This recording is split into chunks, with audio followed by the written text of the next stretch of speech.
আসসালামু আলাইকুম everyone, welcome back to Unique English Home. আশা করছি সকলে ভালো আছেন। আমিও আপনাদের দয়া আল্লাহর রহমতে ভালো আছি। তো বেশ কয়েকদিন থেকে ক্লাস গ্যাপ যাচ্ছে আমার, একটু ব্যক্তিগত কাজে ব্যস্ত ছিলাম, তাই ভিডিও দিতে পারিনি। যথারীতি উপস্থিত হয়েছে আজকে। আমরা ছোট্ট একটা বিষয় নিয়ে কথা বলবো, যে ওয়ার্ডগুলো সকলে আমরা চিনি, আসলে এর ব্যবহার সবাই সঠিক জানি কিনা এই নিয়ে কথা বলবো। তো আজকে আমরা আলোচনা করব ফিউ, লিটল, মেনি এবং মাস নিয়ে। এই কয়েকটি শব্দ আমাদের একদম পরিচিত শব্দ। এগুলো মূলত অ্যাডজেক্টিভ, এগুলো ডিটারমিনার হিসেবেও আমরা চিনি। তো এই অ্যাডজেক্টিভ হোক আর ডিটারমিনার হোক, এগুলোর ব্যবহার আমরা কিভাবে করব এই নিয়ে আজকে সংক্ষিপ্ত আকারে আমরা একটা ক্লাস করব। তো ফিউ, ফিউ মানে কি? আমরা জানি ফিউ মানে অল্প। আসলে এটি একটি নেগেটিভ ওয়ার্ড। ফিউ এবং লিটিল এগুলো হচ্ছে নেগেটিভ ওয়ার্ড। আমরা আগে বাংলা অর্থটা শিখব। ফিউ যার অর্থ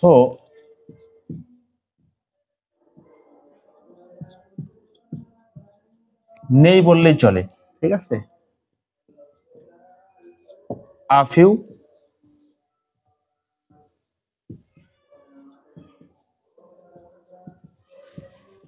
অল্প সংখ্যক আছে।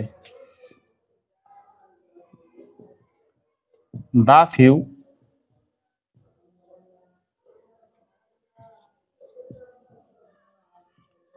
যতগুলো আছে তার সবগুলোই। তো এই ফিউ, ফিউ একটা নেগেটিভ ওয়ার্ড।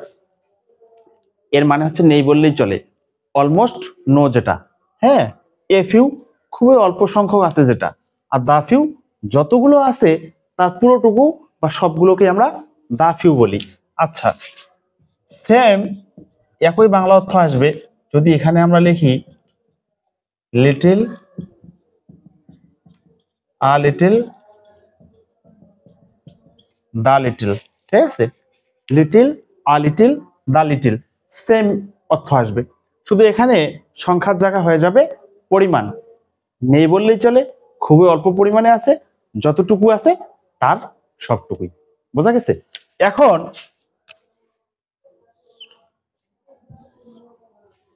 এটা হচ্ছে সংখ্যাবাচক, এটা হচ্ছে পরিমাণবাচক, এইটা হচ্ছে আমাদের কাউন্টেবল, এটা হচ্ছে আনকাউন্টেবল। এখন কিভাবে আমরা বুঝবো যে এটা কাউন্টেবল আনকাউন্টেবল? আসলে এই ওয়ার্ডগুলো যে সেন্টেন্সগুলোতে থাকবে তারপরে আমাদের একটা নাউন থাকবে, সেই নাউনটা আমাদের কাউন্টেবল হবে অথবা আনকাউন্টেবল হবে। যদি আমাদের ফিউ ব্যবহার করা হয় দেখা যাবে যে এই ফিউ ওয়ার্ডটা কাউন্টেবল নাউনের পূর্বে বসেছে। আবার যদি আমাদের লিটিল ওয়ার্ডটা দেখা যায় দেখবো আমরা যে সেটা আনকাউন্টেবল নাউনের পূর্বে বসেছে। এক্সাম্পল সহকারে দেখি, যেমন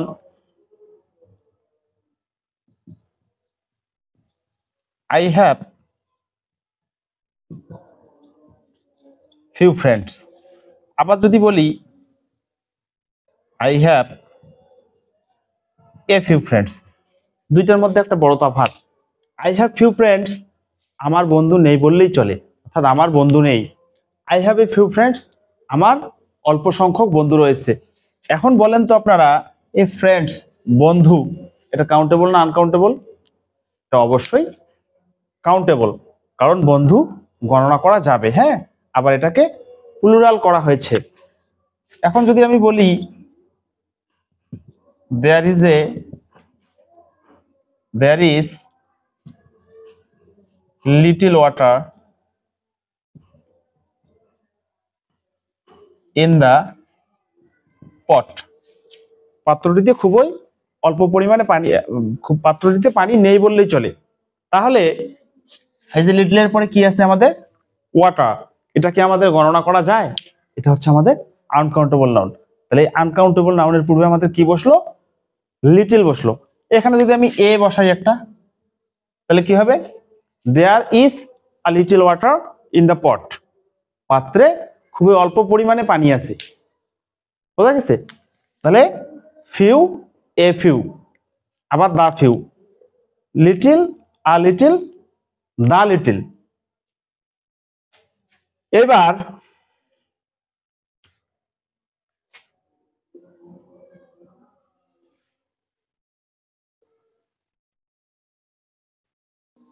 দা milk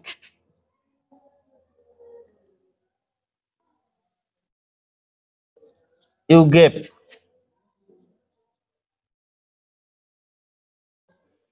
has been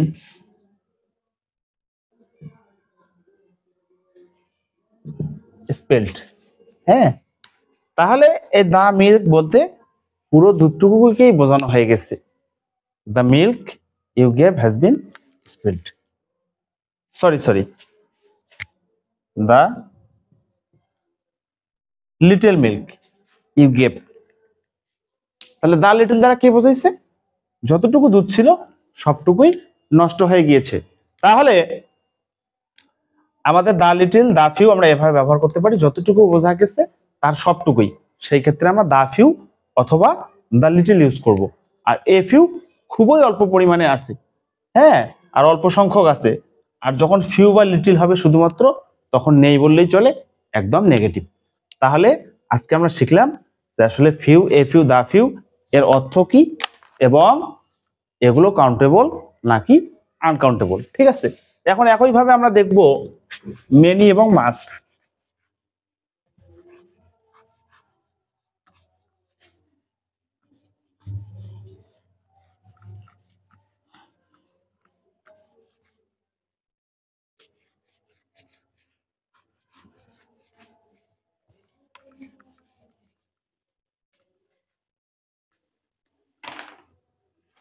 many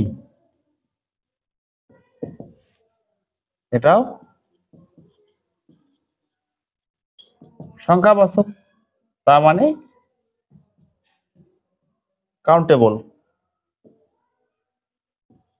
mass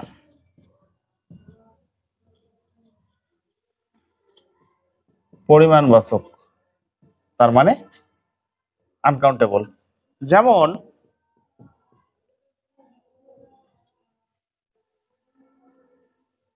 I have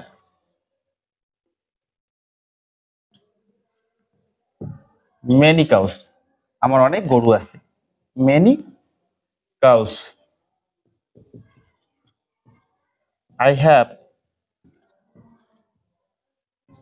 much money, much money. তাহলে আমাদের কাউ থেকে কাউস হলো, মানি থেকে মানিস হলো না, অর্থাৎ মানিটা হচ্ছে আমাদের আনকাউন্টেবল নাউন এবং কাউ হচ্ছে আমাদের কাউন্টেবল নাউন।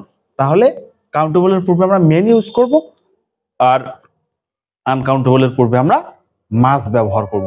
তাহলে এই হচ্ছে আমাদের ফিউ, লিটল, মেনি এবং মাসের সংক্ষিপ্ত ব্যবহার। অর্থাৎ শব্দগুলো আমরা চিনি, কখন এগুলো কিভাবে ইউজ করব সে সম্পর্কে আমাদের একটা ধারণা হলো। তাহলে এগুলো দিয়ে এখন আমরা যে কোনো যদি সেন্টেন্স মেক করি, কোনো ভুল হওয়ার কথা নয়। এবং যে কোনো গ্যাপ ফিলিং যখন আমরা করব, তখন অবশ্যই আমরা কাউন্টেবল এবং আনকাউন্টেবল গুলো দেখেই গ্যাপে আমরা মেনি, মাস, ফিউ, লিটল বসাবো। এছাড়াও বাংলা অর্থ কি দেয় সে অনুসারে করতে পারবো। পাশাপাশি মেনি, মাস, ফিউ, লিটল এই শব্দগুলোর পরে যে নাউনটা বসবে সেটা কাউন্টেবল হবে নাকি আনকাউন্টেবল হবে, এই বিষয়ে একটা কিন্তু আমরা ধারণা পেলাম। তো ঠিক আছে, সংক্ষিপ্ত আকারে আমি এই 4টি শব্দ সম্পর্কে সহজে বর্ণনা করার চেষ্টা করলাম। যারা ক্লাসগুলো নিয়মিত দেখতেছেন তারা অবশ্যই কোনো না কোনোভাবে উপকৃত হচ্ছেন। আমি আশা করব যে আপনারা ক্লাসগুলো নিয়মিত দেখবেন এবং সেগুলো নোট করে রাখবেন। আমি এই ছোট ছোট বিষয়গুলো বিভিন্নভাবে আপনাদের সামনে উপস্থাপন করব এবং সঠিক তথ্যগুলো তুলে ধরার চেষ্টা করব। তো ঠিক আছে, আজকের মতো এখানেই ক্লাসটা আমি শেষ করব। আগামী ক্লাস দেখার আমন্ত্রণ জানিয়ে শেষ করছি। সকলকে অসংখ্য ধন্যবাদ। আসসালামু আলাইকুম।